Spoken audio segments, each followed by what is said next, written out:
going on, everybody? Welcome back to another page of the Playbook Sports Podcast. Coming to you guys going into week 11 of the NFL season. Man, it seriously goes by so fast. I've been saying it for like the last 4 weeks, but it's genuinely like blink and you miss it territory. We're coming up on Thanksgiving. But the only thing keeping you from another 3-0 week was Chicago losing to the Patriots, which is my segue into Addison. Yeah. Genuine question here. Did the Hail Mary break the Bears?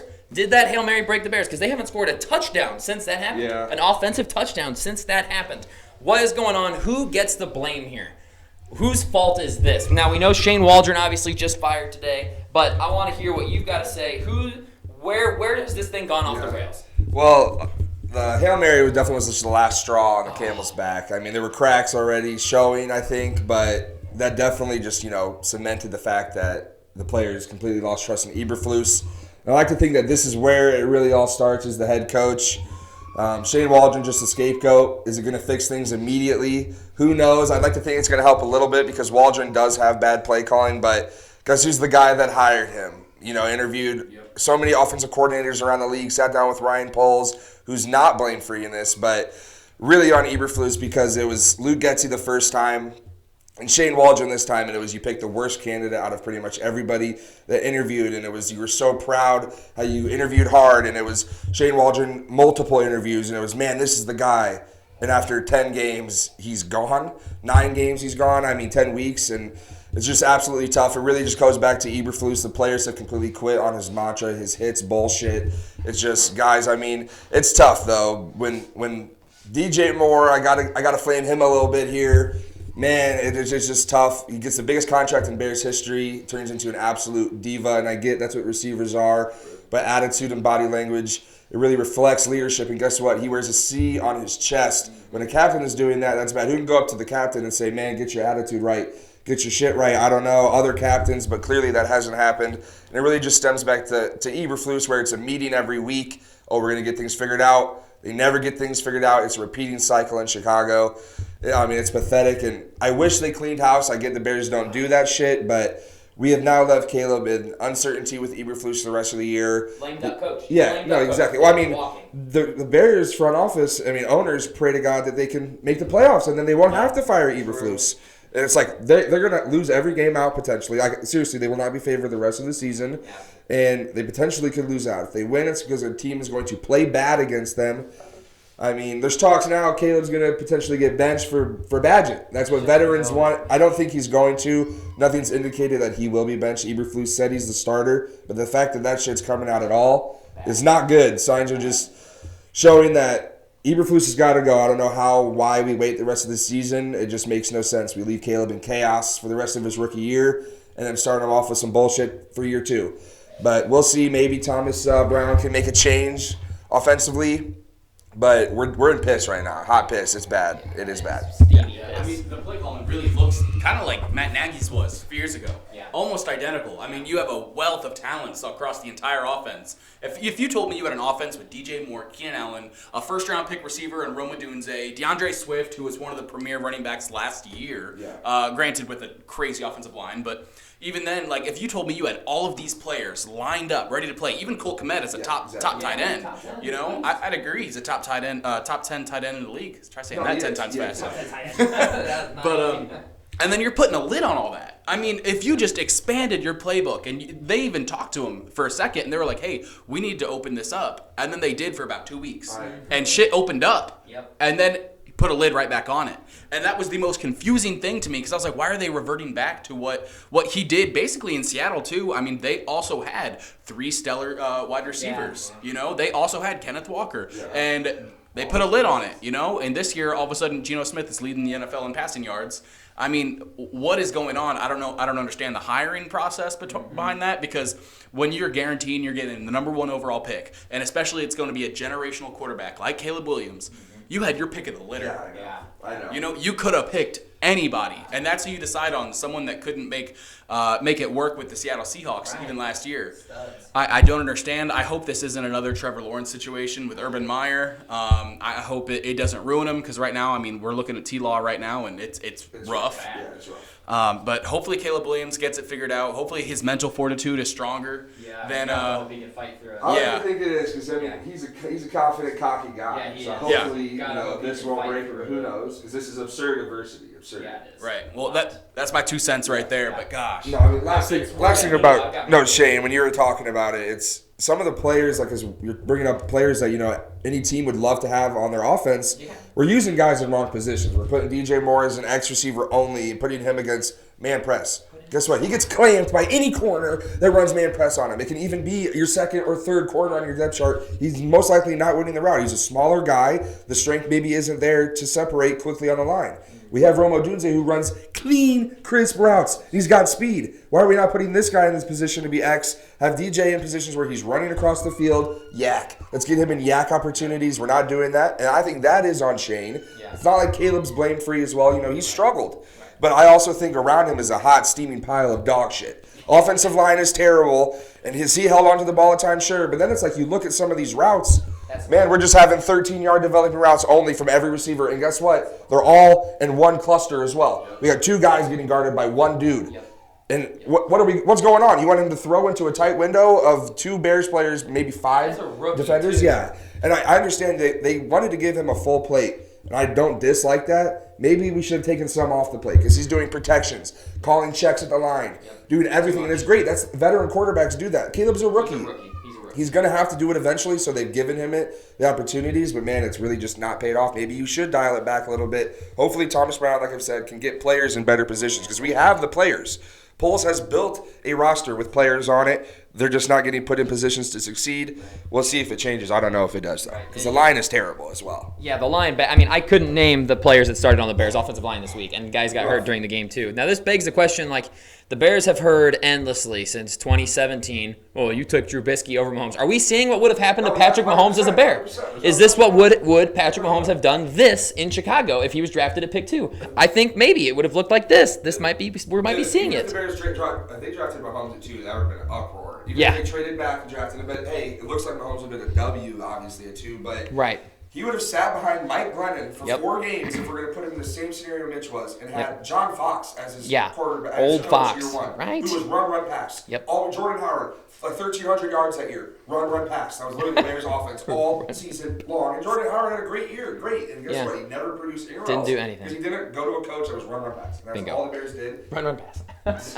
Mahomes would not have succeeded in Chicago. No, and we're seeing it right now. We're seeing it right now, and you got to hope that the Bears get it right before they ruin Caleb Williams. You can't ruin Caleb Williams. You just can't do that, because he's way too talented. And it sucks because you see these other rookie quarterbacks who are doing well. I mean, Bo Nix, better every week. Drake May, better every week. Jaden Daniels is in literally MVP conversations right now. And it's like, you've got to get it figured out. Had an opportunity to hire Ben Johnson this offseason. Make it right. You got to get rid of Eberflus. He's not the answer. The only thing I'll defend for the Ben Johnson thing is Bears made the decision after their season ended. Sure. The Lions were still playing the NFC Championship game. I highly doubt Ben Johnson's camp or him saying, hey, I'm interested in the job while he's still preparing for the Lions. Maybe he would have, though. If they did, that is malpractice by the Bears. But the best part is we're going to hire Ben Johnson. He's going to have terrible time management. He's going to be a trash leader. Right, because he's learning. Forget how to call plays. I guarantee it. He's going to forget how to call plays when he comes to the Bears. Somehow, some way, he'll suck. Brutal. But I do want him, though. Yeah, you want him. At least he's hope. He'll give you some hope at least. But yeah, it's tough right now for the Bears, and especially going into this part of the schedule. Like these last 2 weeks were games where you're like, all right, if we want to make the playoffs, we need these games. We need the Cardinals game. We need the Patriots game. Now the rest of the season is against great teams. I thought for Bears fans, me included. We were 4-2, looking hot. Looking at 7-2 start, and you lost all 3 of them. And now here's the 8, like you said, toughest. Here comes the 8 stretch of games where they're looking rough. 4-2 could end up 4-13. Yeah, it could. It's not off the table with their schedule. It's brutal. And then get another receiver next year. And I mean, honestly, jeez. Please draft line. Yeah, draft offensive line. Poles can't evaluate line, though. And he said he picks offensive linemen based on how he played. It's like, brother, you weren't a good offensive lineman. Maybe you shouldn't evaluate him like that. I don't know. That's just me. He said on quote that this is the best Bears line they've had. And it's like, well, really, they're going to give up second most sacks in history at this pace. Yeah, he's on record. They're going for the record. Caleb, but still. Right, true. Pivoting slightly to you, Seifert, on the left over here. Cowboys. What is happening? I have a stat here that is disgusting. So Cowboys last year at home, unstoppable at home. The last 5 games at home, they have trailed by 32, 25, 22, 38, and 28 points, all at home. That is the first time in NFL history a team has been down by 20-plus points in 5 straight home games. First time in history. What is happening in Jerry world? What is happening with the Cowboys and Micah Parsons coming out against Mike McCarthy? Let's hear it. What do you got? Yeah, no blaming the sun. Jerry built the stadium. Jerry, you idiot. You can't blame the sun. Yeah. All 32 teams have to deal with the sun. That's right. Every given Sunday, unless their stadiums are actually, architecturally built correctly. Built to protect against that. There's several different fingers you can point. You can point at the front office and how we address the roster going into the season. Obviously losing a lot of depth, having to pay some key pieces. But every other team seems to be able to work around the cap. You can't tell me a $7 million asset wasn't worth the investment before the season, because that's what you could have had with Derrick Henry, who is clearly probably the offensive player of the year, because you can't give a running back the MVP. No. We've seen it in past seasons. And his teammate's going to win that anyways. So if you want to start some blame, we'll start at the top. That's where you have to begin with the Jones family. You talk about the construction of the stadium. Mm-hmm. Yeah, the Sun's going to be a home field advantage because we know where the Sun is at certain points of the at certain points of the games. That's what he said. That's certain so points stupid. of the day, we know where the Sun's going to be. That's an advantage for us. Like they can't look at the sun. Well, and guess what? Depending on what quarter it is, you might be going a different. Yeah, you might just be going a different way with the Sun. And guess what? Coin tosses are only 50-50. Yeah, literally. So if you're building a stadium for home field advantage on a 50-50 chance, that's a terrible odds of investment. Mm-hmm. Although we do it every Sunday when we bet on sports. True. So we start at the top with Jerry, roster construction, stadium built. Then we go down the next level. Let's go down to the coaching. Yeah. You look at the defense this year. What has happened from last year with Dan Quinn to this year with Mike Zimmer? It's been huge difference. The only team you're better statistically than defensively is the Carolina Panthers. And that is not the company you want to be. Good company. That is not good company. So we're starting with the coaching there. Also, offensive adjustments.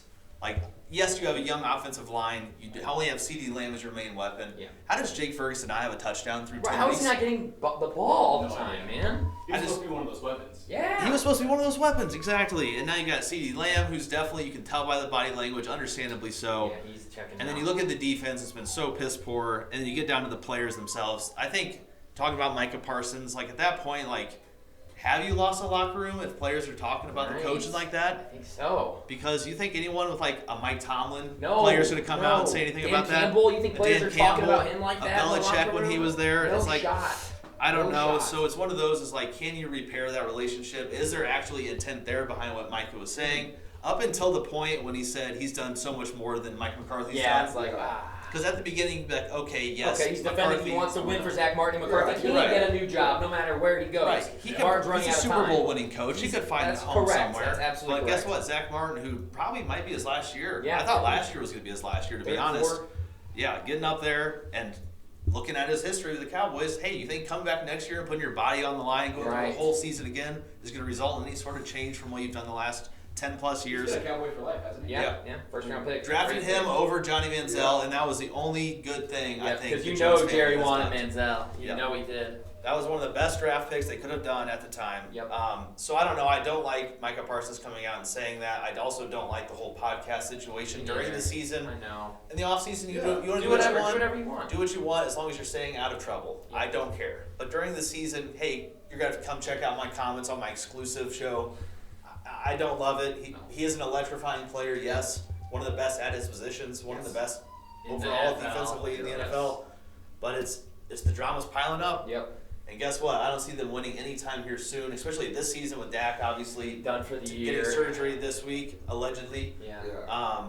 So I don't know. I just think it's starting to get downhill. Dallas is one of those teams that's always going to get publicity. Yeah, so anything you're going to say is going to come out. We're going to see it at the national level. Yeah.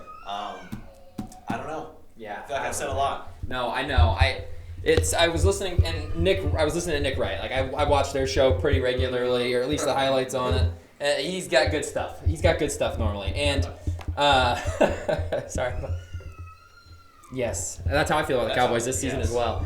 Every single Sunday. Micah Parsons. You can't have your best player and your leader be a 25-year-old defensive end who maybe has some maturity issues, like Micah Parsons does? Who's the leader in that locker room for the Dallas Cowboys right now? Dak's out hurt. That's him. Dak's out hurt. Is Zach Martin the guy in offensive lineman? Is Zeke Elliott because of his experience when he's no good? It's like, who is the guy that's the leader? Is it one of the young guys? And it's just, there's nobody. And Mike McCarthy clearly doesn't have a grasp of it because the locker room is willing to turn on him that quickly. It's just a tough situation right now for the Cowboys. It's like, man, what do they do going forward? Is Mike McCarthy a lame duck now? Is he toast? You bring that up, and that actually ties into the other team we were just talking about with the Bears. Right. Who's the leaders? I think the biggest mistake the Bears made was not getting a veteran quarterback on the roster. Yes, someone you know, that helps if steer they the had wheels a little Andy bit. Dalton still, if they had a Joe Flacco, if they had one of those guys that could sit Caleb Williams down and be like, hey, listen, this is what you got to do, all right? This sucks. Coaches come and go. They've all been through it. They've all been to different teams. They all know how it works. If they can get inside Caleb Williams' mind, and if they could just... If Derek Carr next year is his backup, you know, I would not hate that. No. You know, you need a veteran in there that's been through the motions to be like, hey, Tim Boyle. this isn't the end. And we're looking at starting quarterbacks right now that are going through the same thing, and you'd need a veteran, you know, especially on the defense. You know, how many defenses need the heart and soul of a defense? And when it's Micah Parsons, who this year, I know he hasn't dealt with injuries before, but this year he hasn't been there. And then when he gets there, he's creating stirs and dramas and stuff like that. Right. I mean, how can that be a person that you can look to and trust to and work with? Yeah. That's tough. Gosh, that's hard. Yeah. It's something That's a that great will have to point. be figured out for sure, because it's a young team with some super talented players, and we just need a vet leader, and that is Dak. I would say typically that's Dak. Yeah. Nothing came out until this week, and now Dak's out, obviously, and it's like now we're taking our chances to talk our shit. It's like, no, stop. 2 more points real Yes, quick. You please. talked about leadership. Obviously, Dak offense out now. Yeah, You look at right. defense. It's been DeMarcus Lawrence. Yeah, and he's been out all that leader on year. defense. He's been out. So it's like, who do you go to? Right. Maybe Zach Martin, but who on the defense is going to step Right, up? who's is the question. guy? Also, last thing, I mean, season's obviously over. I like Yeah. the whole, well, you put in Cooper Rush, and he'll do just as good. 5-1 as a starter, dude. I had to play him in my Dynasty Fantasy League Oh. because I have Dak, and I had nobody on my Negative. bench I could play. He's negative. He was negative 4 points. Negative 4 points for a quarterback. He had 32 yards passing. You could have played Kenny Pickett that game, would have had more points probably. True. I could have played anybody who didn't play, and they would have had more points than him, Yeah. technically. I will say I nothing. need to see Trey Lance. Yeah, the rest please, of the year. please. Why bother with Cooper Rush? not? I will say nothing helps a starting quarterback's footing as the starter than having a backup go in and do that. It's like, okay, Cooper Rush, hey, 5-1 as a starter. Here we go. Time to go. And 45 yards, 4 turnovers, and an ass kicking at home. It's like, okay, maybe Dak is actually really good, and we should keep him around. So, all right, enough of the sadness. We're moving forward.